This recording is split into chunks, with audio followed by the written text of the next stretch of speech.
Saudara-saudari, marilah kita mendengarkan renungan dengan judul Yesus bertolak ke seberang,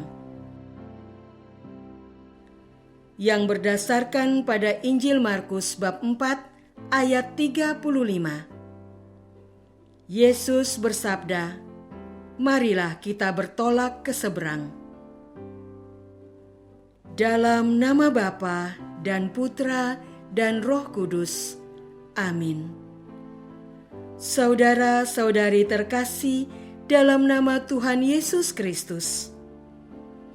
Pada hari itu, waktu hari sudah petang, Yesus berkata kepada para murid-Nya, "Marilah kita bertolak ke seberang."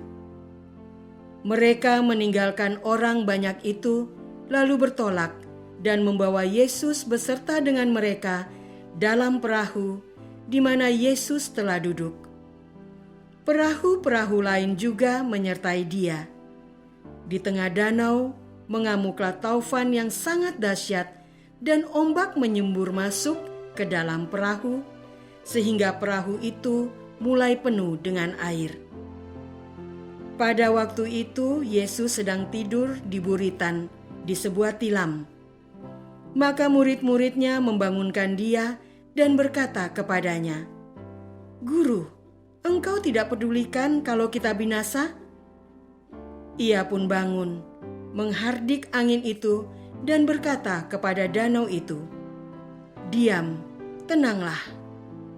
Lalu angin itu reda dan danau itu menjadi teduh sekali. Lalu Ia berkata kepada mereka, "Mengapa kamu begitu takut? Mengapa kamu tidak percaya?" Mereka menjadi sangat takut dan berkata seorang kepada yang lain, "Siapa gerangan orang ini, sehingga angin dan danau pun taat kepadanya?" Saudara-saudara terkasih, kehidupan manusia dituntun oleh kehendak Tuhan sendiri. Di dalam perikop di atas, hal ini jelas terbaca. Kalimat dimulai dengan kehendak dan sekaligus perintah Yesus sendiri kepada para murid-Nya. Marilah kita bertolak ke seberang.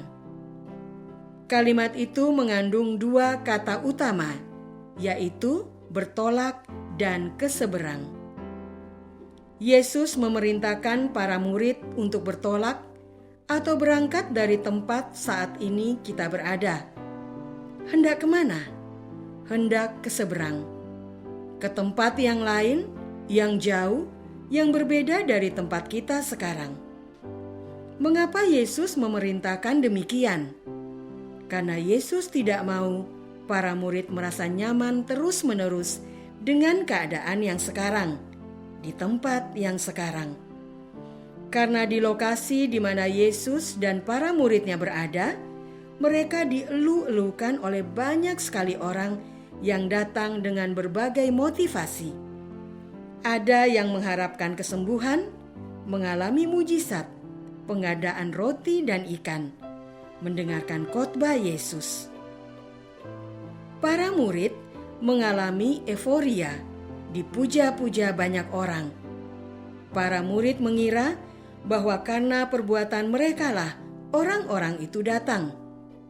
Para murid menikmati kemasyhuran itu. Mereka melupakan adanya Yesus di tengah mereka.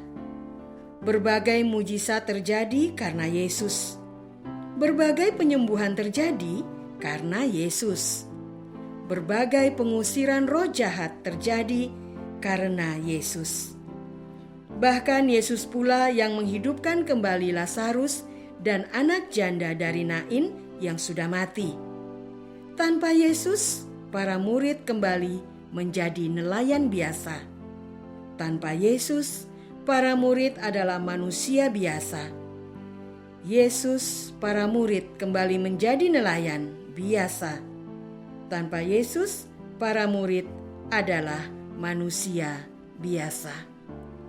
Saudara-saudara terkasih, sikap para murid itu adalah salah satu penyebab terjadinya dosa, yaitu ketika manusia meminggirkan bahwa meniadakan Tuhan. Yesus hendak mengingatkan bahwa tanpa Tuhan mereka adalah manusia biasa.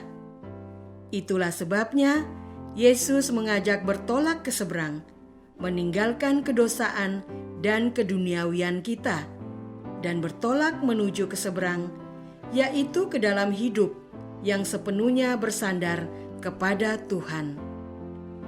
Caranya dengan berlayar, menyeberangi danau, menjalani perjalanan harian kita dari waktu ke waktu.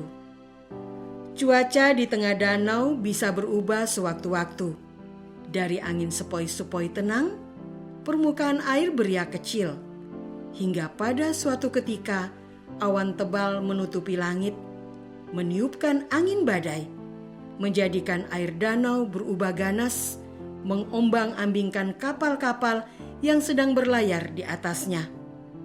Hidup kita pun begitu, ibarat roda, kadang di atas, kadang di bawah. Dengan kenyataan hidup yang terombang-ambing itu, manusia pasti kebingungan dan mencari pertolongan. Itulah yang terjadi dengan para murid di atas perahu di tengah danau, kebingungan dan mencari pertolongan. Itulah salib kehidupan yang harus kita panggul. Saudara-saudara terkasih, salib seharusnya menjadi jalan keselamatan kalau kita mencari pertolongan yang tepat. Masalahnya, manusia seringkali mencari keselamatan yang malah menyesatkan. Ada yang mengandalkan harta benda dan kekuasaan yang dimilikinya. Ada yang percaya akan kekuatan tubuhnya.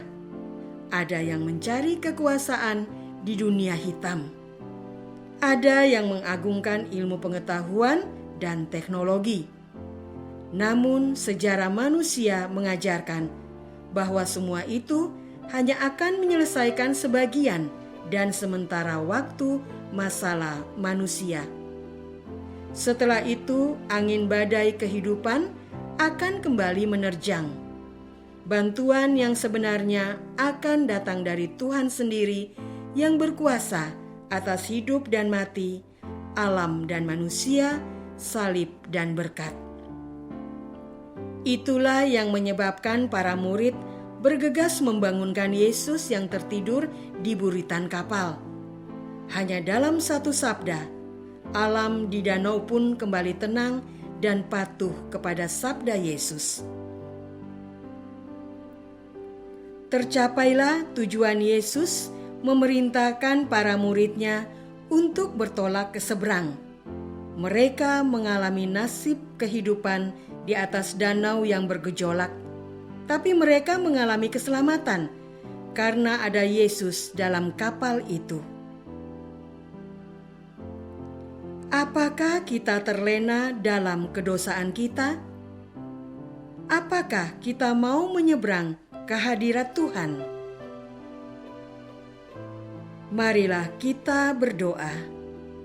Ya Tuhan, kami terlena dalam kedosaan kami, mengagung-agungkan karya kami di dunia ini.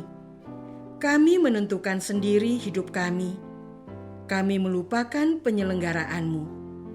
Terima kasih, Putra-Mu telah memerintahkan kami untuk bertolak ke seberang, keluar dari kedosaan, dan bertobat sujud di hadirat-Mu. Engkaulah Tuhan kami, kini dan sepanjang masa. Amin. Semoga kita semua selalu dinaungi dan dibimbing oleh berkat Allah yang Maha Kuasa, dalam nama Bapa dan Putra dan Roh Kudus. Amin.